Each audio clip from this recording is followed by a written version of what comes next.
You know, I was very hesitant to make this video. I really was.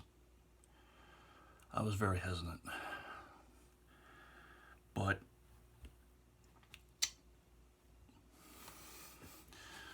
what I'm going to say is something that I never thought I would say, but Tito Ortiz,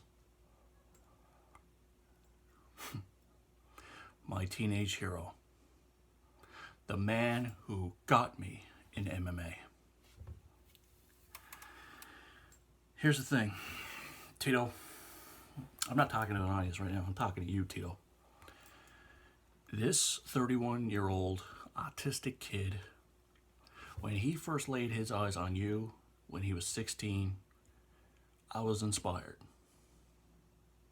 You were the one that made me want to get into MMA. You were the one that inspired me to learn jiu-jitsu. You were the one that inspired me to learn how to take care of myself.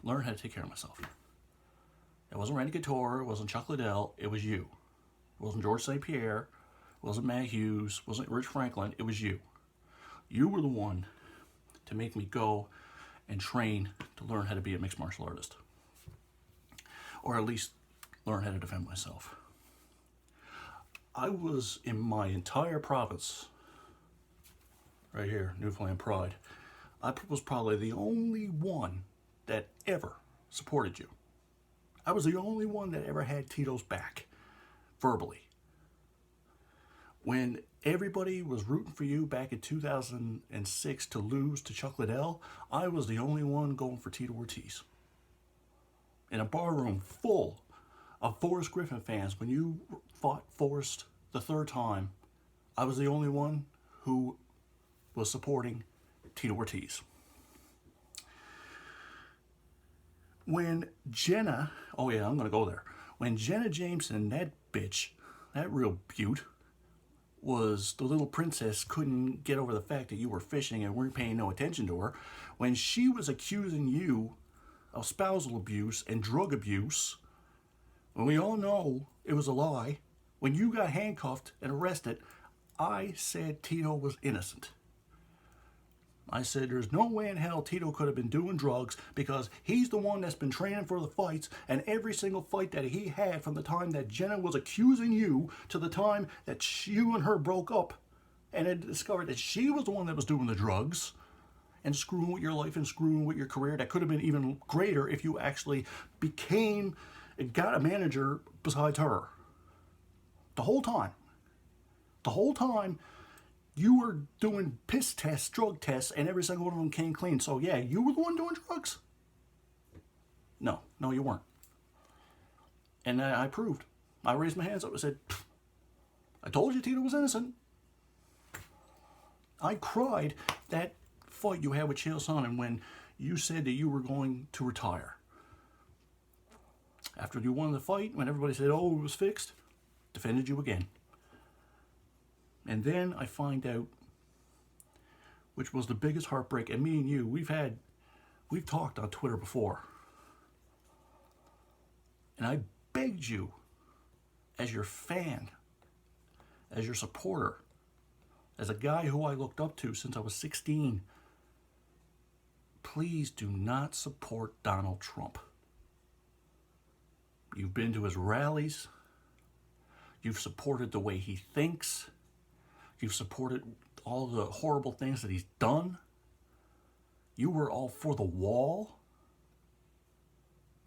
As a Latino American, you should have been right alongside supporting the other Latino Americans. He was calling your race gangsters and drug users and rapists, and you supported him. Now, recently, when you said that poor guy that got killed by the police officer, you retweeted the tweet that Donald Trump said that he was getting the FBI involved, when we both know that was a lie. You said that Donald Trump is taking care of this. He's not. He don't give two damns about a black man. He's the one that encouraged police not to use any restraint against people. You're the one that came out with Trump 2020 on your shorts. And I was disgusted. I was mortified. I was horrified. Knowing that a guy who I looked up to, a guy who supposedly loved America so much and his troops, that you would support a draft dodger who said he couldn't go to war because he had bone spurs.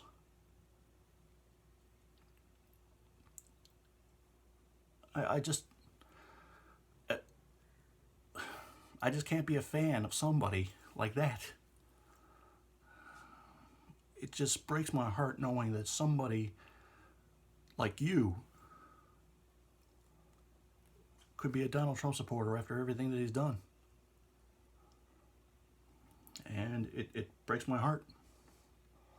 And I'm disappointed. And people are wondering, I suppose you're probably going to say, and everybody else, why are you getting involved in American politics? Because I'm a Newfoundlander and I'm a Canadian? I got a question for you. What is the one thing that cancer does besides kill you? It spreads. Donald Trump's is a cancer. And his racist, bigoted, homophobic, Islamophobic, xenophobic rhetoric, cancer is spreading here. We've already seen it in places like Quebec. We've seen it very few places here in Newfoundland. We've seen a lot of it in Alberta. And unless something changes in 2020, besides Donald Trump constantly playing golf on Memorial Day and constantly complaining about how he's going to write an executive order so he can actually have the right to tweet and censor social media from not banning him. That's the only thing on his mind when there's over 100,000 people, 100,000 Americans dead because he done nothing.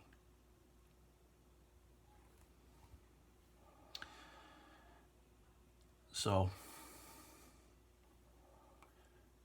Tito, please, change your candidate before it's too late. Because where you were once a great champion, somebody who I looked up to so many times, when Donald Trump loses, and he will in 2020, people are going to see on the Wikipedia page, your Wikipedia page, with the wins and the losses, another loss on your record. All because you didn't back the right horse. You didn't back the right horse because you supported a pig.